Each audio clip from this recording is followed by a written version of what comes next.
بسم اللہ الرحمن الرحیم ایاک نعبد و ایاک نستعین۔ میں سب سے پہلے اپنی الائڈ پارٹیز، اپنے اتحادیوں کا دل سے شکریہ ادا کرتا ہوں کہ ابھی بھی اور ہر مشکل وقت میں جس طرح آپ میرے ساتھ کھڑے رہے ہیں، آپ کا بہت بہت شکریہ۔ میں اپنے پارلیمنٹیرینز، اپنی ٹیم کا، میں آپ کا شکریہ ادا اس طرح کرتا ہوں کہ میں نے جو آپ کی کل شام کو جو آپ کے حالات دیکھے تو مجھے یہ احساس ہوا کہ آپ سب کو بڑے دل سے تکلیف تھی کہ جو ہمارا وہ سینٹ کا یہ ادھر حفیظ شیخ کے الیکشن میں جب ہارے ہیں، تو میں جو آپ سب کو دیکھا تو مجھے بڑا اچھا لگا، مجھے ایک ٹیم آپ میں نظر آئی، اور انشاءاللہ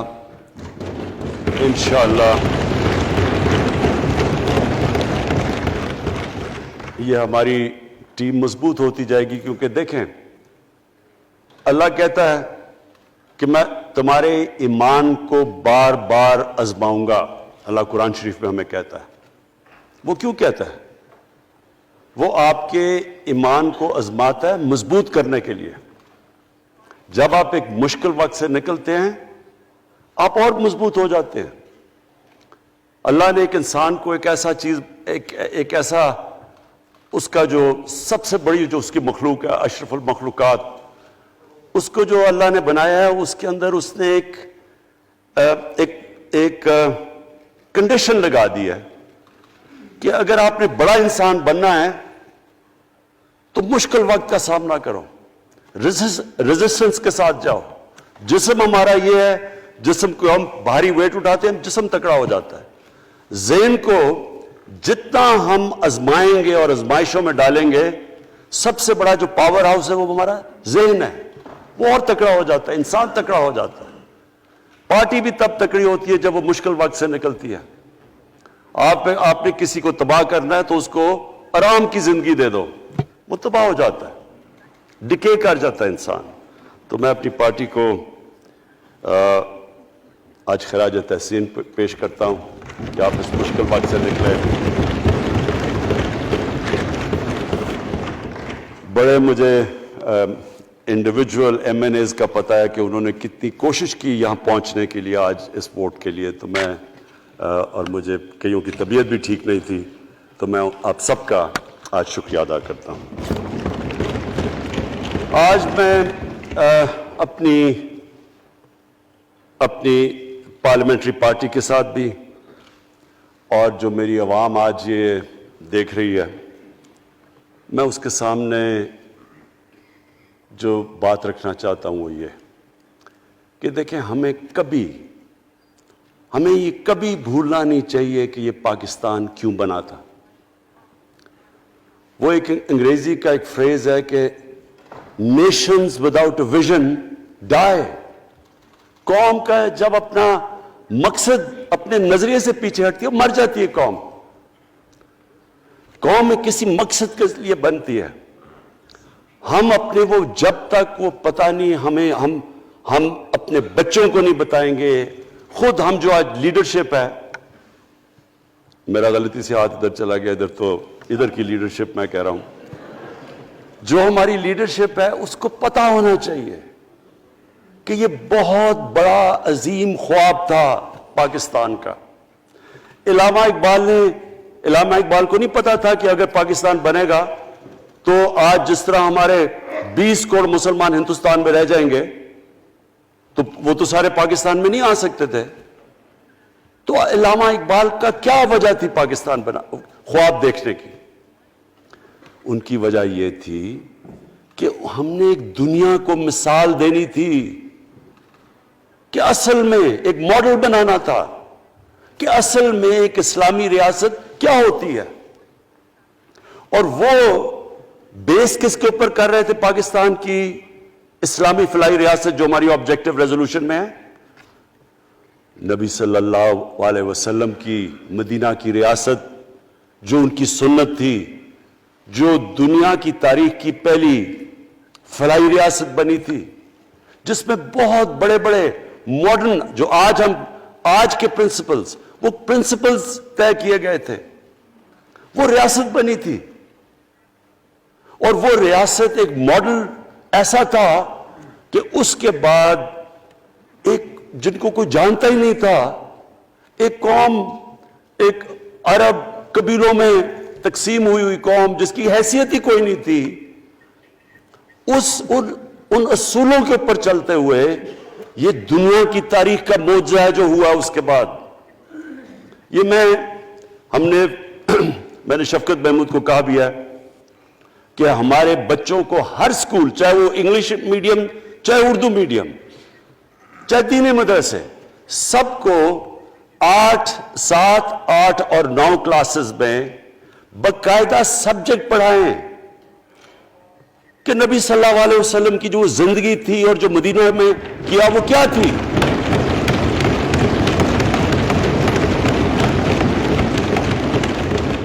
تاکہ ان کو پتہ چلے کہ اس ملک کا مقصد کیا تھا. بڑے لوگ جو پاکستان نہیں چاہتے تھے وہ کیا کہتے تھے؟ وہ کہتے تھے کہ پاکستان تو بن گیا تو آپ نے تباہ، جو مسلمان ہندوستان میں رہ گئے ان کو آپ نے سیکنڈ کلاس سٹیزن بنا کے چھوڑ دیا. آج بیچارے مسلمانوں سے کیا ہو رہا ہے وہاں؟ تو وہ لوگ کہتے ہیں کہ اگر پاکستان نہ بنتا تو مسلمانوں کی زیادہ طاقت ہونی تھی. ایک ہندوستان میں اس طرح مسلمانوں کا برا حال نہیں ہونا تھا جو آج ہے. یہ ایک آرگیومنٹ دی جاتی ہے. اور اگر ہم پاکستان کو جس مقصد کے لیے بنا تھا اگر ہم ادھر نہیں لے کے جائیں گے تو وہ ٹھیک کہہ رہے ہیں. یہ تو نہیں تھا کہ وہاں ٹاٹا برلا تھے جو اربوں پتی اور یہاں یہ شریف اور زرداری اربوں پتی بن جائے، اس لیے تو نہیں پاکستان بنا تھا. یہ بڑی ہمیں ری الائن کرنا چاہیے اپنے نظریے کی طرف. ہمیں اپنا رخ چینج کرنا چاہیے واپس کہ یہ بڑا عظیم خواب تھا پاکستان کا.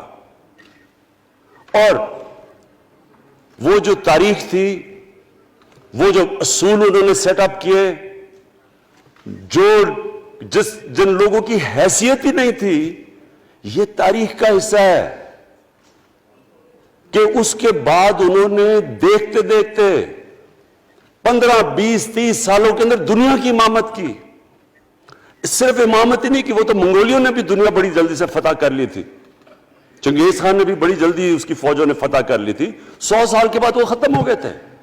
انہوں نے ایک دنیا کی عظیم سیویلائزیشن، جو ٹاپ سائنٹسٹ تھے، سارے دنیا کے ٹاپ سائنسدان، ایک عظیم کلچر. اور سب سے بڑی بات جو آج میں یہ کہنا چاہتا ہوں، انہوں نے اخلاقیات، ایک مورل سٹینڈرڈ سیٹ کی دنیا میں. جب مسلمان گئے انڈونیشیا اور ملیشیا، وہاں تو کوئی مسلمان کی فوج نہیں گئی، وہاں تو کوئی تلواروں سے نہیں فتح کیا. مسلمان تاجروں کا وہاں کردار دیکھ کے لوگ حیران ہو گئے کہ یہ کون لوگ آئے ہیں جو بالکل ان کی مورالٹی ایسی، نہ وہ کوئی دغا بازی کرتے تھے، نہ وہ کوئی دھوکہ دیتے تھے، اپنی زبان پہ کھڑے ہو جاتے تھے. لوگ ان سے امپریس ہو گئے کہ کون سی قوم ہے.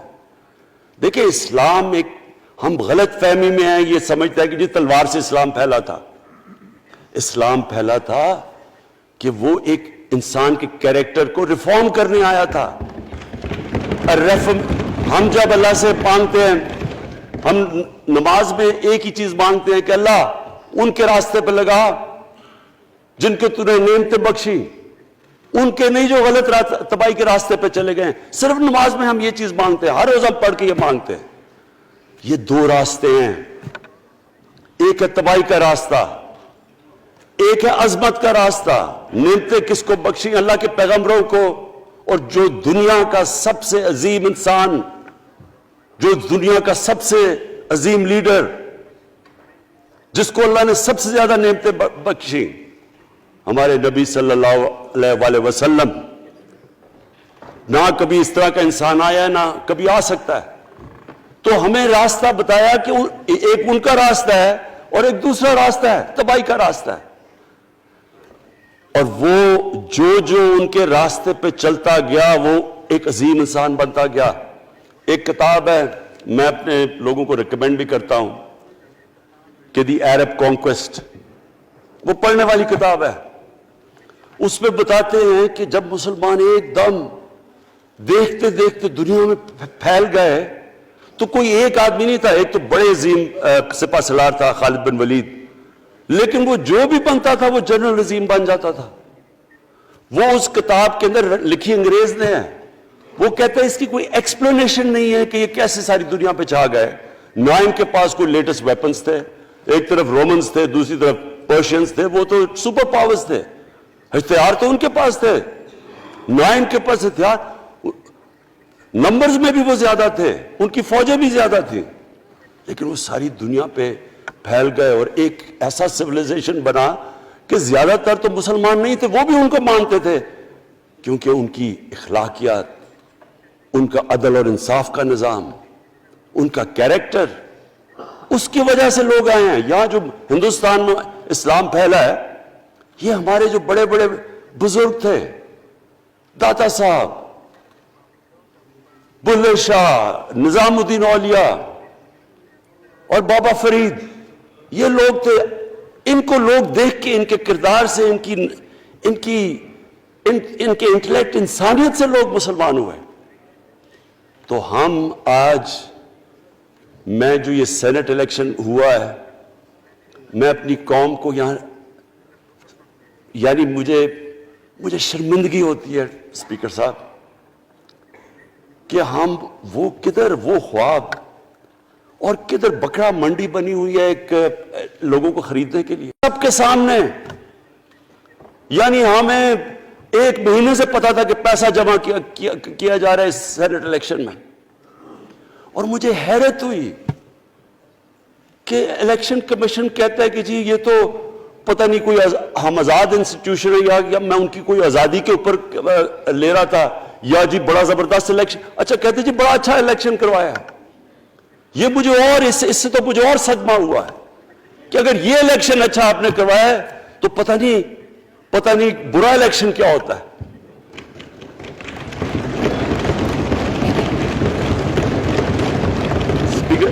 اسپیکر صاحب یہ دیکھیں، مجھے یہ افسوس یہ ہوتا ہے کہ ہم ایک چیز سمجھتے نہیں ہیں. ہم کہتے ہیں نا جی ہمارے معاشی حالات بہت برے ہیں. دیکھیں جی ہماری ڈیفیسٹ تھے، یہ ہمارے کرنٹ اکاؤنٹ، یہ جو بھی ہم کہتے ہیں قرضے چڑھے ہوئے ہیں. یہ جو قرضے چڑھے ہوئے ہیں یہ ایک بیماری کے سمٹمز ہیں. بیماری کچھ اور ہے. اخلاقی طور پہ ہماری قوم کو تباہ کیا ہے، پھر معاشی تباہی آتی ہے.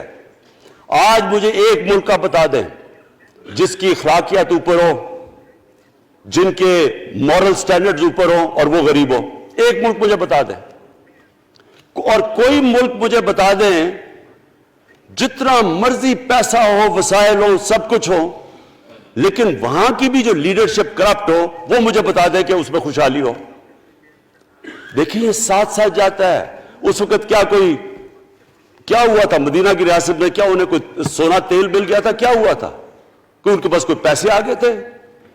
کیسے وہ اوپر اٹھ گئے تھے؟ کوئی انہوں نے قرضے لیے تھے؟ کس طرح اٹھے تھے اوپر؟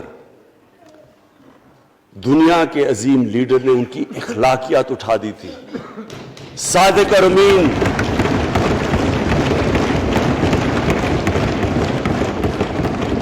ایک قوم، انہوں نے ہمیں بتایا. ہمیں قرآن میں اللہ حکم کرتا ہے کہ ان کی سنت پہ چلو. اللہ جب ہمیں کہتا ہے ان کی سنت پہ چلو، کیا ہم اللہ کو کوئی فائدہ پہنچا سکتے ہیں؟ ہماری بہتری کے لیے کہتا ہے. قرآن شریف میں سب کچھ ہماری بہتری کے لیے اللہ نے، یہ تمہارے لیے بک آف گائیڈنس ہے ہمیشہ کے لیے، اور یہ ہماری بہتری کے لیے ہے. تو وہ جب ہمیں کہتا ہے کہ نبی صلی اللہ علیہ وسلم کے راستے پہ چلو، وہ ہماری بہتری کے لیے کہتا ہے. اور میں، جس نے اس عمر میں ساری دنیا دیکھ لیا ہے، اسپیکر صاحب میں آپ کو بتاؤں، مجھے تکلیف ہوتی ہے دیکھ کے.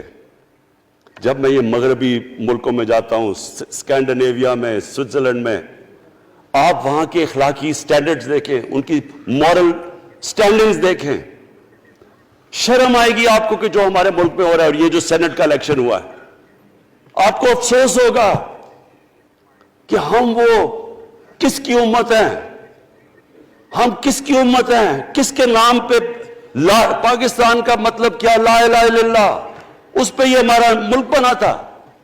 اور آج دیکھیں، ایک کرپٹ آدمی، دنیا میں ثابت کیا ہوا کرپٹ آدمی آصف زرداری، دنیا میں اس کے اوپر لکھا ہوا کہ مسٹر 10%، مضمون لکھے ہوئے ہیں، فلمیں بنی ہوئی ہیں اس کے اوپر۔ اور اس ملک میں لوگ کہیں جی ایک زرداری سب پہ بھاری، کیا کہ وہ رشوت دیتا ہے اس لیے سب پہ بھاری ہو گیا؟ کیا یہ ہمارا ملک؟ دوسری طرف دیکھیں، دوسری طرف یہاں بیٹھے ہوئے ہمارا لیڈر نواز شریف، اور نواز شریف ایک ڈاکو، ملک کو 30 سال سے لوٹ کے ملک سے باہر بھاگا ہوا ہے، جھوٹ بول کے باہر بھاگا ہوا ہے۔ سارے ملک کے سامنے ہمیں کیبنٹ میں ہم نے 6 گھنٹے میں بتایا جی اس کو یہ بھی بیماری ہے، اس کو یہ بھی بیماری ہے، اس کو یہ بھی بیماری ہے، وہ جہاز پہ بھی نہ چڑھ سکے، وہ شاید مر جائے گا۔ شیرین کے آنسو آ گئے کیبنٹ میں، اور شیرین کے آنسو آنے آسان کام نہیں ہے اسپیکر صاحب۔ تو ہم نے اس کو وہاں جیسے وہ جہاز پہ چڑھا، جیسے وہاں گیا، وہ ایک دم ہی تبدیل، اور آج وہاں جا کے تقریریں کر رہا ہے، وہاں بیٹھ کے اسکیمیں کر رہا ہے، وہاں بیٹھ کے پلاننگ کر کے جی اسے اتنا پیسہ دو، ادھر پیسہ کھلاؤ۔ ساری ان کی ایک کوشش ہے، جب سے ہم 2.5 سال سے حکومت آئی ہے، یہ سارے بڑے بڑے ڈاکو اکٹھے ہو کے یہ سمجھ رہے ہیں کہ عمران خان کو کرسی کا اتنا شوق ہے کہ اس کے اوپر اتنا پریشر ڈالو کہ یہ جی ہمیں جس طرح جنرل مشرف نے NRO دیا تھا یہ بھی دے دے گا۔ جنرل مشرف، فوج اس کے نیچے، عدلیہ اس کے کنٹرول میں ساری۔ کیونکہ میں ادھر ممبر پارلیمنٹ تھا، اپوزیشن نہ ہونے کے برابر، جو اپوزیشن کے اندر جو مین آدمی تھا فضل الرحمان، وہ اس کے ساتھ ملا ہوا تھا، وہ 2 نمبر ہمیشہ سے تھا، رائٹ۔ اور وہ آدمی جس کے پیچھے امریکہ ان کی جان لگا تھا، سب کچھ، وہ ان کے پریشر میں آ کے ان دونوں کو NRO دیا، اور اتنا بڑا اس ملک کے اوپر اس نے جرم کیا ہے۔ ان دونوں نے آ کے NRO لے کے دونوں ہاتھوں سے ملک لوٹا۔ اس کے بعد دونوں نے اس ملک کے اوپر 4 گنا زیادہ قرضہ چڑھایا۔ اسپیکر صاحب، 6,000 ارب سے ہمارا قرضہ جو ٹوٹل لائبلٹیز 30,000 ارب پہ پہنچا دی۔ آج ہمارے اوپر کیا مسئلہ ہے؟ ہمیں یہ قرضوں کی قسطیں دیتے ہوئے بیچارے لوگوں کے اوپر بوجھ ڈالنا پڑتا ہے۔ یہ جو مہنگائی ہے اس کے بعد میں بعد میں بات کرتا ہوں، لیکن میں پہلے یہ بات کمپلیٹ کر لوں کہ دیکھیں اسپیکر صاحب، میں یہ 2.5 سال سے تماشے دیکھ رہا ہوں۔ یہاں پہلے دن پرائم منسٹر بن کے پرائم منسٹر تقریر کرنے جا رہا ہے، کھڑے ہو کے تقریر نہیں کرنے دی۔ کیوں تقریر نہیں کرنے دی؟ کیونکہ ان کو پہلے دن سے ڈر تھا کہ یہ ہمارے جو کرپشن کے کیسز یہ معاف نہیں کرے گا۔ کرپشن کے کیسز ہم نے نہیں بنائے تھے اسپیکر صاحب، یہ سارے ان کے دور کے کیسز بنے ہوئے ان کے اوپر۔ آپس میں تو ان کا مکمکا تھا، اپنا نیب کا چیئرمین آپس میں مل کے کیسز ان کے بند کر رہا ہے۔ عدلیہ اس وقت کی عدلیہ وہ ان کے ہاتھ میں تھی، ان کو تو مسئلہ ہی کوئی نہیں تھا۔ وہ $60 ملین آصف زرداری کا سوئٹزرلینڈ میں پڑا ہوا ہے، وہ جج کہہ رہا ہے کہ واپس لے کے آؤ۔ وہ یوسف رضا گیلانی جو یہاں سے سینیٹر بنا ہے، وہ پاکستان کا $60 ملین پڑا ہوا ہے سوئٹزرلینڈ میں، وہ جج کہہ رہا ہے کہ واپس لے کے آؤ۔ وہ کہتے نہیں جی میں نہیں خط لکھتا۔ بھئی آپ کے باپ کا پیسہ تھا، پاکستانی قوم کا پیسہ تھا، اس کے اوپر وہ ڈسکوالیفائی ہو جاتا ہے۔ وہ ایسے پھر ہے جس طرح نیلسن منڈیلا کہیں ڈسکوالیفائی ہو گیا۔ اسپیکر صاحب، میں یہ چیزیں آپ کو اس لیے بتا رہا ہوں، میں تو ان کو 30 سال سے جانتا ہوں۔ دیکھیں، جب تک ہم اس ملک میں اپنی اخلاقیات ٹھیک نہیں کریں گے، مورل سٹینڈرڈز ٹھیک نہیں کریں گے، جب اس طرح کے الیکشن ہوں گے کہ کھل کے پیسہ چل رہا ہے اور ہم کہیں گے نہیں جی وہ پٹواری کیوں پیسے لیتا ہے، تو وہ تھانے دار کیوں پیسے لیتا ہے، وہ سرکاری نوکر، وہ تو بیچارہ جو نچلا طبقہ ہے وہ تو واقعی جس طرح شیخ رشید نے کہا ہے، مہنگائی جو بڑی ہے بیچارے لوگوں کی تنخواہ میں گزارا نہیں ہو رہا۔ ان کو ہم کہہ رہے ہیں کہ آپ بالکل ایماندار بنے، اور یہ جن کا اتنا ان کے پاس پیسہ ہے اسپیکر صاحب، میں آپ کو یقین سے کہتا ہوں ان کو خود نہیں پتا کہ ان کا کتنا پیسہ باہر پڑا ہے۔ اتنا 30 سال سے چوری کر رہے ہیں یہ پیسہ، اور 30 سال سے پیسہ چوری کر کے اب ان کی کوشش یہ ہے کہ عمران خان کے اوپر پریشر ڈالو سارے چور مل کے کہ جی کبھی ہم گورنمنٹ گرا دیں گے، کبھی ہم وہ نکلاتے ہیں وہ۔ آپ سوچیں فیٹف کے اوپر، اب فیٹف ہماری وجہ سے تو نہیں فیٹف پہ ہم گرے لسٹ میں آئے، یہ تو نون لیگ کے دور میں گرے لسٹ میں آئے ہیں۔ اب اگر فیٹف کی بلیک لسٹ میں پاکستان جاتا ہے تو یہاں سب کو پتا ہے کہ سینکشنز لگ جائیں گی، تو آگے مشکل سے ہم نے اکانومی کو سٹیبلائز کیا، مشکل سے۔ اگر بلیک لسٹ میں جاتا ہے تو اکانومی سیدھی نیچے۔ آج جو لوگوں کو مشکل پڑی ہوئی ہے، اور مشکل پڑی ہوئی ہے ہمارے لوگوں کو مہنگائی کی، اس کی وجہ یہ ہے کہ ہمارا روپیہ جو تھا تقریباً 107 روپے کا، آج 160 روپے کا۔ تو جب روپیہ گرتا ہے تو ساری چیزیں باہر سے مہنگی ہو جاتی ہیں، پٹرول، ڈیزل، بجلی۔ اب بجلی کی آدھی بجلی ان سے باقی ڈالر کانٹریکٹس کے اوپر بجلی کے کانٹریکٹ سائن کیے ہوئے ہیں، وہ سب کچھ باہر سے، دالیں مہنگی، جو چیز باہر سے امپورٹ کرتے ہیں، گھی مہنگا، ساری چیزیں مہنگی ہو جاتی ہیں۔ تو یہ سوچ لیں کہ اگر ہمارے اوپر سینکشنز لگ جائیں، اگر ہمارے اوپر فیٹف کی سینکشنز لگ جاتی تو یہ تو آپ تو سوچ ہی نہیں سکتے کہ یہ ملک میں کیا حال ہونا تھا۔ تو ہم اپنے ملک کے لیے فیٹف کی ریکوائرمنٹ پہ لیجسلیشن کروا رہے ہیں، اور انہوں نے جناب اتنا بڑا وہ ذرا پکڑا، اتنا بڑا وہ لا دیا جی، اتنا بڑا جی، یہ 34 شکیں چینج کر دیں نیب میں۔ اب نیب کا فیٹف سے کیا تعلق ہے؟ انہوں نے سمجھا کیا عمران خان قابو آ گیا، اب تو یہ ڈر کے فیٹف کی بلیک لسٹ سے اب تو جناب ہمیں یہ 34 شکیں سائن کر کے تو نیب کو ختم کر دے گا۔ مطلب یہ کہ صرف ان کی چوری کے کیسز ختم ہو جائیں، بس ون پوائنٹ ایجنڈا ان کا۔ اور میں نے آپ کو پہلے دن یہاں سے کہا تھا، پہلے دن یہاں کھڑے ہو کے میں نے کہا تھا کہ ان کا صرف ون پوائنٹ ایجنڈا، میں ان کو جانتا ہوں، میں ان کو جانتا ہوں، جب یہ سارے اپوزیشن میں میرے ساتھ تھے، ان کا صرف ایک خوف ہے کہ یہ NRO نہیں دے گا، لہٰذا اس کو اتنا بلیک میل کرو، اور اب فیٹف کے اوپر تو یہ پھنس گیا ہے تو اب اس سے لے لو، اس سے کنسیشن لے لو تاکہ نیب ختم ہو جائے۔ اب سوچیں کیا ان کو ملک کا فکر ہے؟ کیا ان کو نہیں پتا تھا کہ کیا ہونا ہے اگر فیٹف کی بلیک لسٹ پہ چلے جاتے ہیں؟ اس کے بعد انہوں نے جلسے کرنے کی کوشش کی، بڑا جی پبلک نکالیں گے ہم، مینار پاکستان کے اندر جلسہ۔ مینار پاکستان کا یہ جانتے نہیں، دیکھیں ان کے بھی آگئے ایک شہزادہ ایک شہزادی جنہوں نے زندگی میں کبھی کام کیا نہیں ہے، نہ ان کو پتہ ہے کہ سٹرگل ہوتی کیا ہے۔ جناب مینار پاکستان خود ہی اخباروں کے اندر اپنے آپ کو پیسے خرچ کر کے اخباروں میں ذرا نمایاں کر کے جناب انہوں نے مینار پاکستان میں جلسہ کر لیا۔ اب میں تو جانتا ہوں مینار پاکستان، اور میں تو اپنے لاہور کو بھی جانتا ہوں، میں تو اپنے لاہور شہر کو بھی جانتا ہوں۔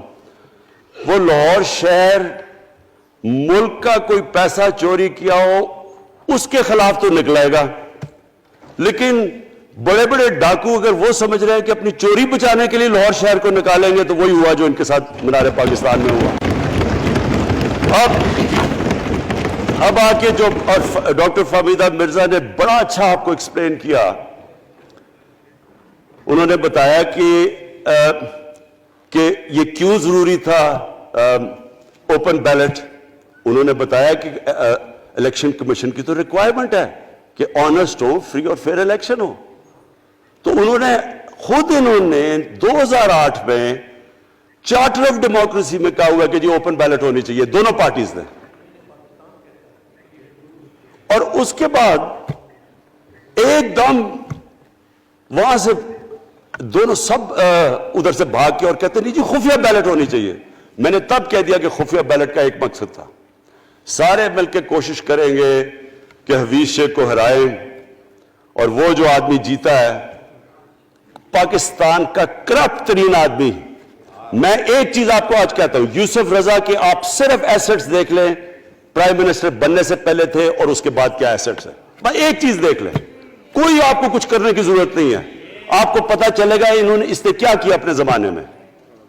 تو اس کو لا کے یہاں بٹھا کے تو جناب انہوں نے سارا پیسہ لگا کے, اور ہمیں سب پتا تھا کیا ہو رہا ہے, اور اس کو جا کے جناب انہوں نے ہروا دیا حفیظ شیخ کو. اب کیا پیغام گیا سارے ملک میں اس کا؟ میں نے کیوں یہ آج ووٹ آف کانفیڈنس لی ہے, اس کا کیا پیغام گیا دنیا میں؟ سارے لوگوں کے سامنے اوپن ہارس ٹریڈنگ, لوگوں کو راتوں کو کال کر رہے ہیں, یا میں تو خاص داد دینا چاہتا ہوں, میرے ممبرز بیٹھے ہیں, خواتین بیٹھی ہیں جن کو کالیں گئی ہیں رات کہ جی 2 کروڑ سے ریٹ شروع ہوگا, ہم آپ کو آگے پیسے دیں گے. ان کو ساروں کو پیسے آفر کر رہے ہیں. اور پھر اگر میں صرف الیکشن کمیشن کو ایک چیز کہنا چاہتا ہوں, آپ مہربانی کریں پاکستان کی ایجنسی سے صرف ایک سیکرٹ بریفنگ لیں, آپ ان کو اندازہ ہوگا کتنا پیسہ چلا اس الیکشن کے اندر, پتہ چلوائیں کیا ہوا اس الیکشن میں, تاکہ آپ اس طرح کی سٹیٹمنٹ نہ دیں کہ جی ہماری کوئی آزادی ختم کر رہی ہے. میں آپ کی آزادی ختم کر رہا ہوں یہ کہہ کے آپ کہ یہ جو الیکشن میں ہوا ہے. اسپیکر صاحب, میں آج اس اوکیزن کے اوپر, کیونکہ مجھے اس پہ کافی, میں 2.5 سال یہ بڑی چیزیں برداشت کرتا رہا ہوں, اور میں اس لیے صبر سے کرتا رہا ہوں کیونکہ ملک اتنا ہمارا مشکل میں ہے. جو ہمیں ٹائم ملا جب میری گورنمنٹ آئی, میں آپ کو یقین سے کہتا ہوں کہ ساری زندگی میری تو سٹرگل میں گزری. جو بھی آپ انسان نے کسی چیز میں کمپیٹ کرتا ہے, اگر آپ نے ملک میں اپنے سب سے ٹاپ 11 کھلاڑیوں میں پہنچنا ہے تو ایک بہت سارے ملک میں مقابلہ کر کے آپ وہاں پہنچے, اس میں بڑی سٹرگل ہوتی ہے, اونچ نیچ ہوتی ہے بڑی. اور پھر اگر آپ کو دنیا کے لیول پہ آپ کو اپنا, اگر آپ نے آپ کو منوانا ہے, اس کی اور ایک سٹرگل ہوتی ہے. اور میری اس سے زیادہ بڑی سٹرگل تھی کہ ایک آدمی جا کے ہاسپٹل بنانے کی کوشش کرے, اور وہ بھی کینسر ہاسپٹل, تو ایک وہ بہت بڑی سٹرگل تھی. پھر پالیٹکس میں لمبی سٹرگل رہی ہے, اکیلا تھوڑا سے لوگوں کے ساتھ شروع ہوا تھا, اور سٹرگل کر کے 14-15 سال تو مذاق اڑتا تھا میرا, سارے ہنستے تھے جب نام سنتے تھے میرا. تو ایک سٹرگل کر کے یہاں پہنچا ہوں. جو یہ 2.5 سال میں اسپیکر صاحب میں نے سٹرگل کی ہے, یہ میری زندگی کی سب سے مشکل سٹرگل تھی. اور کیوں مشکل تھی؟ کیونکہ جو یہ 10 سال میں اس کو ڈیکیڈ آف ڈارکنس کہتا ہوں, ایک ایک انہوں نے ادارہ تباہ کیا. صرف 10 سال پہلے اداروں کے حال دیکھ لیں, کوئی ادارہ اٹھا لیں, پی آئی لے لیں, ریلوے لیں, سٹیل مل 8 ارب روپے کا پروفٹ لے کے بیٹھی ہوئی تھی. 8 ارب روپیہ سٹیل مل میں پروفٹ تھا جب تک کہ زرداری نے ہاتھ نہیں مارا اس کو. اپنا وہ ریاض لال جی فرنٹ مین رکھ کے ہمارے سامنے, میرے پاس آئے لوگ چیمبر والے, انہوں نے کہا جی یہ سٹیل مل سستی بلٹس اس کو بھیجا, اس کے تھرو پیسے دے رہا ہے. وہ سٹیل مل آج بند پڑی ہے. ایک ایک ادارہ انہوں نے تباہ کیا, بھرتیاں کی لوگوں کی. وہ ادارے اتنے بڑے بڑے ہو گئے ہیں کہ وہاں پینشنز ہی اتنی آ گئی ہے کہ کچھ بچتا نہیں ہے سیلریز اور پینشن کے بعد کے ادارے کو ٹھیک کر سکے. ایک ایک ادارہ تباہ کیا. ملک کا سب سے بڑا جو کرنٹ اکاؤنٹ ڈیفیسٹ, جس کے اوپر سارا پریشر پڑتا ہے, اگر آپ کا کرنٹ اکاؤنٹ یعنی کہ ڈالر زیادہ ملک سے باہر جا رہے ہیں اور کم اندر آ رہے ہیں, تو پریشر روپے پہ پڑتا ہے, وہ گر جاتا ہے. تو وہ میں آپ کو بتا, جب روپیہ گرتا ہے تو غربت پھیل جاتی ہے ملک میں. تو سب سے بڑا current account deficit, fiscal deficits جو کہ آپ کی آمدنی اور خرچے, وہ بڑا ڈیفیسٹ. سارے ادارے خسارے میں. پاور کانٹریکٹس جو انہوں نے سائن کیے اسپیکر صاحب, یہ عمر ایوب آپ کو بتائے گا, وہ یعنی ایسے لگا تھا کہ کسی دشمن نے آ کے ایک ملک کو نقصان پہنچانے کے لیے پاور کانٹریکٹ سائن کیے. ان کے اندر وہی پاور پروجیکٹس آپ کہیں اور دیکھ لیں, کسی اور ملک میں, بلکہ اپنے ملک میں دیکھ لیں, اور وہ دیکھیں کہ انہوں نے کس پیسے بنائے, وہ کس پیسے پہ. گیس کا کانٹریکٹ سائن کیا ہم نے آ کے اسی ملک سے 30% کم پیسے پہ گیس کا کانٹریکٹ سائن کیا, ان کا ہی کانٹریکٹ چینج کیا. ساری گورنمنٹ, جب اوپر سے پرائم منسٹر لگا ہوا پیسے بنانے. پرائم منسٹر ایک نوکری کر رہا ہے کس کے لیے؟ ایک دبئی کی کمپنی کے لیے. کبھی دنیا میں سنا ہے اس طرح؟ کبھی یہ مذاق سنا ہے جی کہ ملک کا پرائم منسٹر کسی دنیا کو دبئی کی کمپنی کے اندر نوکری کر رہا ہے؟ ادھر سے یہاں ڈیفنس منسٹر, ان کا فورن منسٹر, وہ دبئی کی کمپنی سے نوکری کر رہا ہے. اور وہ ایک انٹیریئر منسٹر، وہ کوئی سنا ہے سنتری بنا ہوا تھا کسی سعودی عربیہ کی کمپنی میں، مجھے نہیں پتا، کبھی یہ سنا ہے یہ ملک سے کسی ملک سے ایسا مذاق ہوا ہے؟ یہ سارے طریقے تھے اس ملک سے پیسہ منی لانڈر کر کے باہر لے جانا۔ آج مجھے یہ بتائیں، میں یہ جو سارے ہماری جو اپوزیشن ہے، میں ان سے سوچتا ہوں، میں کئی دفعہ ان کی شکلیں دیکھ کے پوچھتا ہوں ان سے کہ کیا آپ واقعی سمجھتے ہیں کہ آپ دونوں کے لیڈر ایماندار ہیں؟ کیا یہ واقعی سمجھتے ہیں کہ ان کی جو یہ دولتیں بڑی ہیں یہ ایمانداری سے بنی ہیں؟ یعنی کیا ان کو کوئی ملک کی فکر نہیں ہے کہ یہاں کا پیسہ، کیا ان کے بیٹے ہیں، میں نے یہ بتائیں 3 دفعہ ملک کا پرائم منسٹر، اس کے دونوں بیٹے باہر بیٹھے ہوئے ہیں، میں لندن کو جانتا ہوں اسپیکر صاحب، وہ اربوں اربوں روپے کی پراپرٹی ہے، وہاں کے بڑے بڑے رئیس ان ایریاز میں نہیں رہ سکتے جدھر ان کے 2 بیٹے رہ رہے ہیں۔ ملک سے بھاگ گئے جی، ہم پاکستانی شہری نہیں ہیں۔ کیوں پاکستانی شہری نہیں؟ کیوں یہاں بتا ہی نہیں سکتے کہ وہ پیسہ کدھر سے آیا جو انہوں نے اتنی بڑی پراپرٹیز لی ہوئی ہیں، اور یہ کچھ نہیں ہے جو انہوں نے بنامی پراپرٹیز لی ہوئی ہیں۔ کسی کو اندازہ ہی نہیں ہے ان کا کتنا پیسہ باہر پڑا ہے۔ زرداری کے پاس کیا تھا پہلے، اس کی جو باہر پراپرٹیز ہے، تو کیا ان لوگوں کو نہیں پتا کہ اس ملک کا پیسہ چوری کر کے یہ باہر لے کے جا رہے ہیں اور یہ پھر بھی ان کی سپورٹ کر رہے ہیں؟ اور یہ جو سینٹ کا الیکشن، کیا انہیں نہیں پتا کہ بڑا جی عقل مند پولیٹیشن ہے زرداری، لوگوں کو رشوت دے کے ان کو خرید رہا ہے؟ ساری قوم کے سامنے یہ ہو رہا ہے۔ میں یہ صرف آخر میں یہ کہنا چاہتا ہوں اس ایشو کو ختم کرتے ہوئے کہ دیکھیں اسپیکر صاحب، کوئی ملک آگے نہیں بڑھ سکتا ایسے۔ میں اکیلا عمران خان کو کرپشن کر کے کرپشن نہیں ٹھیک کر سکتا۔ میں عدلیہ کو کیا، کیسز تو عدلیہ میں یا نیب کے اندر ہے، میرا تو ان کے اوپر کوئی کنٹرول نہیں ہے۔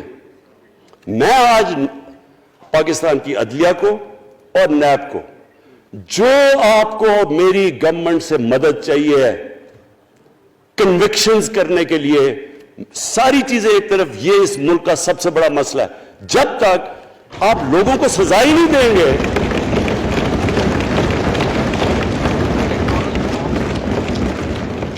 جب تک لوگوں کو سزا ہی نہیں ملیں گی، دیکھیں جی کسی معاشرے میں جب سزا اور جزا ہی نہیں ہے، صرف غریب آدمی جیل میں جائے، طاقتور جلسے کرنے شروع ہو جائے کہ جی مجھے این آر او دو، وہ نیب کے عدالت سے نکلتے ہیں، پھول پھینک رہے ہیں ان کے اوپر، اربوں روپے کی چوری کی ہوئی ہے انہوں نے۔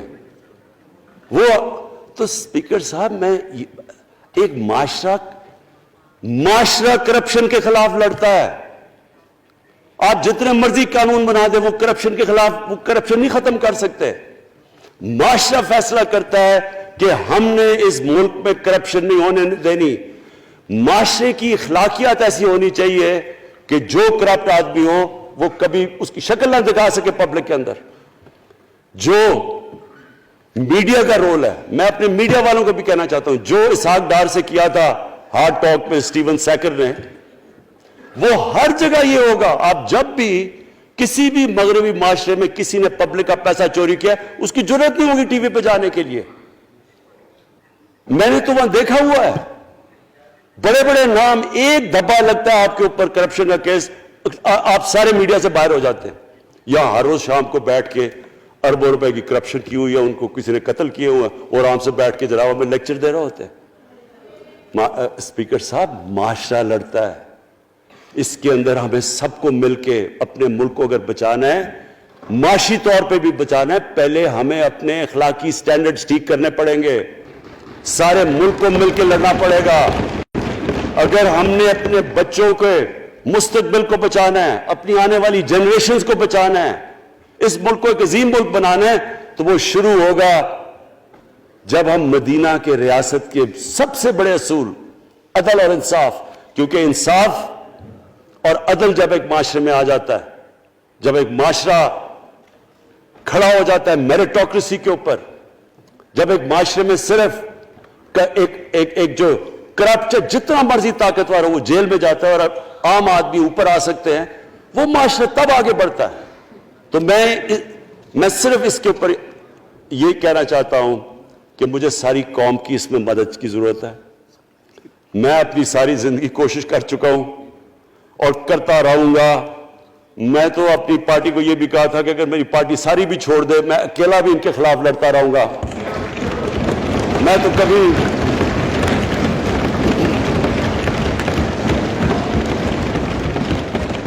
اسپیکر صاحب آخری گیند تک لڑنے والا کیپٹن تھا. آخری گیند تک لڑوں گا, وہ تو کبھی میں ہار مانوں گا نہیں. لیکن یہ وقت آ گیا ہے کہ ملک کو اپنے آپ کو بچانا ہے. آنے والی جنریشنز کو ہم نے بچانا ہے. ہم تب تک نہیں کر سکتے انفارچونیٹلی جب تک ہم سب مل کے فیصلہ کریں کہ یہ جو اوپر بیٹھے ہوئے ہیں جنہوں نے 30 سال سے ملک کو چوری کر رہے ہیں, ان کو ہم بجائے وہ صحافی جا کے کہہ رہے ہیں جی ہائی کورٹ کے اندر کی جی اس کو تقریر کرنی دینی ہے. وہ نیلسن منڈیلا جو باہر بیٹھا وہ تقریر کرنا چاہیے جی. پتہ نہیں عوام کو سننا چاہیے کہ وہ یہاں سے بھاگا کیسے, اس کے پیسے کیسے. یعنی کہ میں حیران ہو گیا تب. اور اب اسپیکر صاحب میں صرف مختصر بات کر دوں آگے کی. دیکھیں پاکستان ایک مشکل وقت سے نکل کے اب ہم ایک سٹیبل اور آگے بڑھنے کے سٹیج پہ آ گئے. ہماری اللہ کا شکر ہے. جو سب سے مشکل چیز ہوتی ہے کرنٹ اکاؤنٹ, بڑی دیر 17 سال کے بعد 5 مہینے پاکستان کا جو کرنٹ اکاؤنٹ ہے وہ سرپلس پہ چلا گیا. یعنی ہمارے جتنے ملک میں ڈالرز آ رہے ہیں اور جتنے باہر جا رہے ہیں اللہ کا کرم ہے زیادہ ڈالرز آ رہے ہیں. ہمارا روپیہ خود ہی, ہم پیسے نہیں لگا رہے اس کو, خود روپیہ اسٹرینتھ گین کر رہا ہے.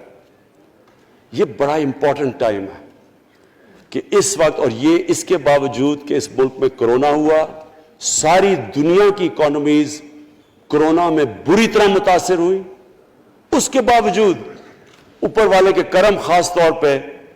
اور میں کہوں گا کہ ہماری جو ٹیم تھی, ہمارا جو جس طرح ہم نے مانیٹر کیا اور جس طرح ہم نے ڈیٹا بیس گیدر کیا اور ہم نے ہر ایک چیز فالو کر کے ہم نے جیسے اپنے لوگوں کو بچایا ہے.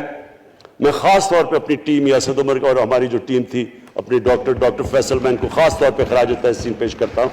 تو اس مشکل وقت سے بھی آپ دنیا میں دیکھیں اور جس طرح پاکستان نکلا. اب دیکھیں آگے ہمارا چیلنج کیا ہے. ہمارا چیلنج یہ ہے کہ ہم اپنی جو ایکسپورٹس ہیں ان کو بڑھائیں, کیونکہ صرف گروتھ ایک ہی طرح ہوتی ہے ایکسپورٹ لیڈ.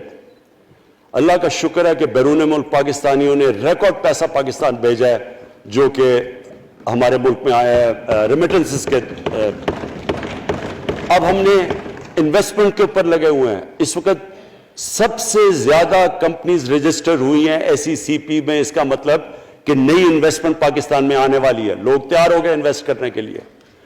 ہمارا صرف مسئلہ اسپیکر صاحب ایک ہے بجلی کا. یہ بڑا مسئلہ ہے.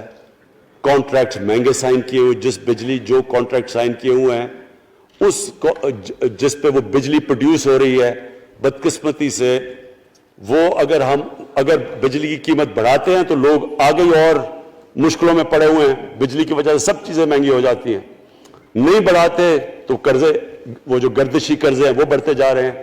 ہمارا ایک یہ چیلنج ہے. اس کے اوپر صرف اپنی قوم کو بتانا چاہتا ہوں کہ باقاعدہ ہم ہر طریقہ سوچ رہے ہیں کہ ہم نے اس میں سے کیسے ہم نے اپنے لوگوں کے اوپر بوجھ کم کرنا ہے. ایک تو میں اپنی ٹیم کو یہ بھی کامیابی دیتا ہوں کہ بڑی دیر اور مشکلوں سے IPPs کے ساتھ ہم نے نئے کانٹریکٹ سائن کیا جس کے اندر بہت پاکستان کا پیسہ بھی بچے گا اور جو آگے جا کے قرضہ بڑھنا تھا وہ نہیں بڑھے گا. جو میرے اوپر سب سے زیادہ پریشر ہے اس وقت اسپیکر صاحب وہ ہے مہنگائی کا. مہنگائی میں نے آپ کو بتا بھی دیا کہ مسئلہ ایک جب آپ کے روپیہ گرتا ہے تو جب چیزیں مہنگی ہو جاتی ہیں ایک وہ ہے. لیکن میں اپنی قوم کو صرف ایک چیز کہنا چاہتا ہوں کہ سب سے زیادہ اس وقت میری حکومت ایک ہی چیز پہ لگی ہوئی ہے کہ ہم کس طرح لوگوں کے اوپر مہنگائی کا بوجھ کم کریں. اس کے لیے ہم بڑی بڑی چیزیں آپ کے سامنے لے کے آئیں گے آنے والے دنوں میں, جس میں کوشش یہ ہے کہ ہم اپنے ملک میں جو سارا نچلا طبقہ ہے ان کو سبسڈائز کریں, اپنے احساس پروگرام کے ذریعے ان کو ڈائریکٹلی ہم فنڈ کریں. یہ انشاءاللہ آپ کے ساتھ آئے گا. ابھی میں نے ایکسپیریمنٹ ایک اور شروع کر دیا, وہ ایک ہفتے تک ابھی ٹرائل پہ ہے کہ ہم ایک پروگرام لے کے آ رہے ہیں کوئی بھوکا نہ سوئے.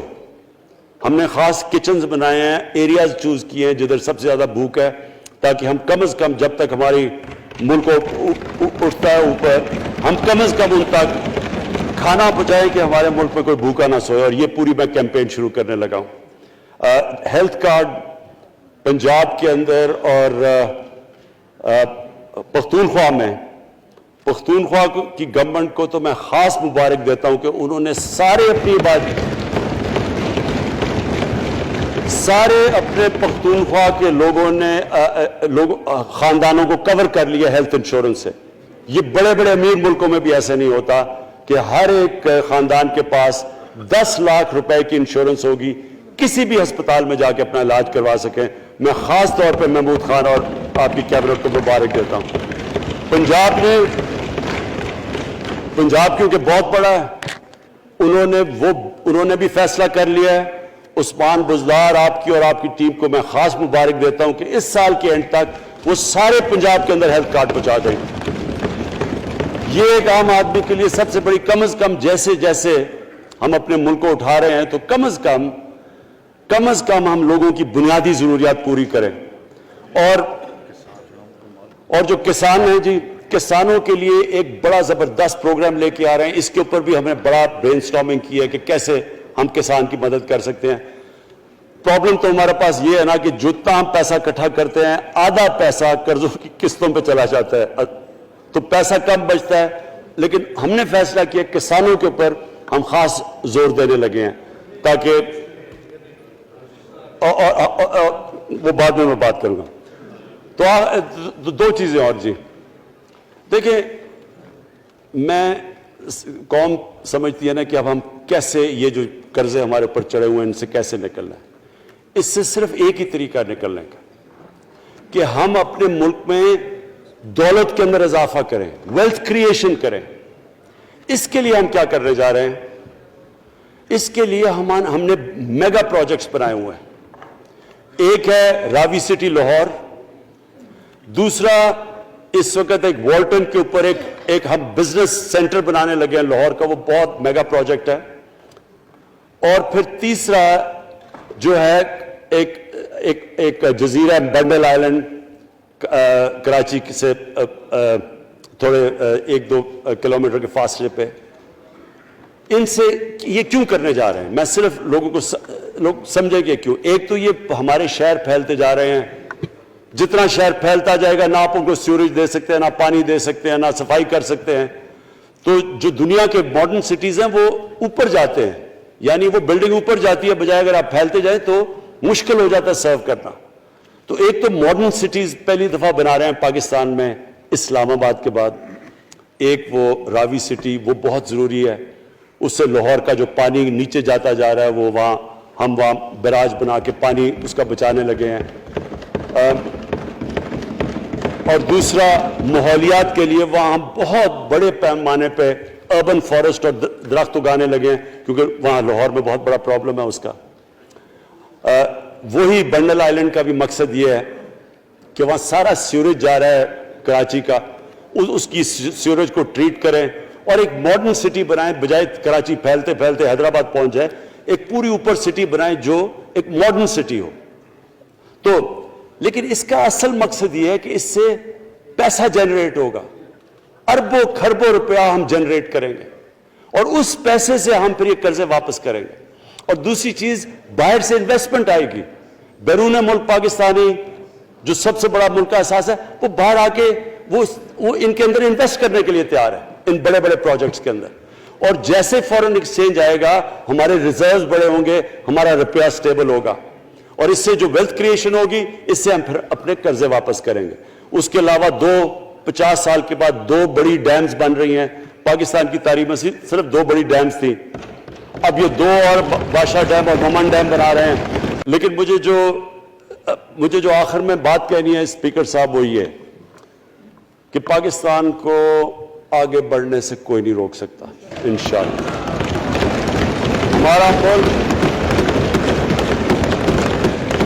ہمارے ملک میں, کیونکہ میں شاید ہی لوگ اتنا اپنے ملک کو انہوں نے اس طرح دیکھا جیسے میں نے سارا ملک پھیرا ہوا ہوں. اللہ نے ہر قسم کی نعمت دی ہے. اس ملک میں جو پوٹینشیل ہے شاید ہی کسی ملک میں ہے. اس کا جو لوکیشن ہے جیو اسٹریٹجک وہ بھی شاید ہی کسی ملک کے پاس ہے. 12 موسم اللہ نے دیے ہوئے ہیں یہاں اوپر سے لے کے نیچے تک, کچھ بھی اگا سکتے ہیں. زرخیز زمین ہے جس کو ہم صحیح طرح استعمال نہیں کر پا رہے کیونکہ ہماری ساری پروڈکٹیوٹی بڑی کم ہے, ٹیکنیکس بڑی پرانی ہے. چائنا کے ساتھ مل کے اس طرف بھی ہم جا رہے ہیں کہ اپنی پروڈکٹیوٹی بڑھانے کے لیے. اس ملک کے اندر سب سے بڑی چیز ایک نوجوان آبادی ہے.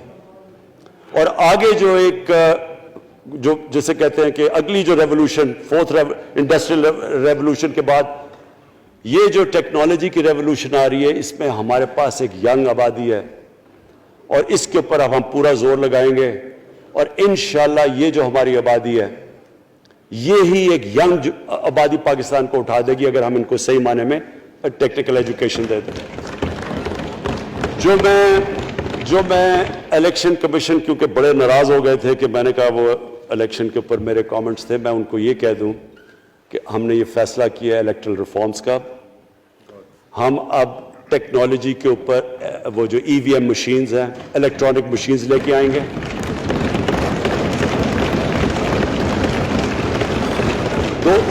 دو چیزیں کر رہے ہیں. اوورسیز پاکستانیز کے لیے آپ پورے لگے ہوئے ہیں کہ اوورسیز پاکستانیز بھی ووٹ ڈال سکیں, اور دوسری چیز الیکٹرانک مشینز لے کے آ رہے ہیں. اور کیونکہ یہ الیکٹرانک مشینز کے بغیر ہمیں الیکشنز نہیں کرنے چاہیے, نہیں تو جو ہارتا ہے وہ کہتا جی داندلی ہو گئی. ہم نے اس طرح کا سسٹم لے کے آ رہے ہیں کہ امریکہ کے اندر جب ڈونلڈ ٹرمپ نے کہا کہ الیکشن میں داندلی ہوئی ہے, سارے انہوں نے جب الیکشن کھولا تو ایک بھی وہ نہیں ثابت کر سکے داندلی ہوئی کیونکہ الیکٹرانک مشینز تھی, ان کے پاس وہ سسٹم تھا. انشاءاللہ وہ سسٹم لے کے آ رہے ہیں تاکہ ہمیشہ کے لیے آگے سے یہ چیز ختم ہو جائے کہ جو ہارا تھا وہ ہار مانے گا, جو جیتے گا وہ جیت. جس طرح کہ انشاءاللہ ہماری حکومت کرے گی, جس طرح کہ ایز کیپٹن پاکستان دنیا کی کرکٹ کی تاریخ میں پہلی دفعہ نیوٹرل امپائرز میں لے کے آیا تھا. بہت بہت شکریہ.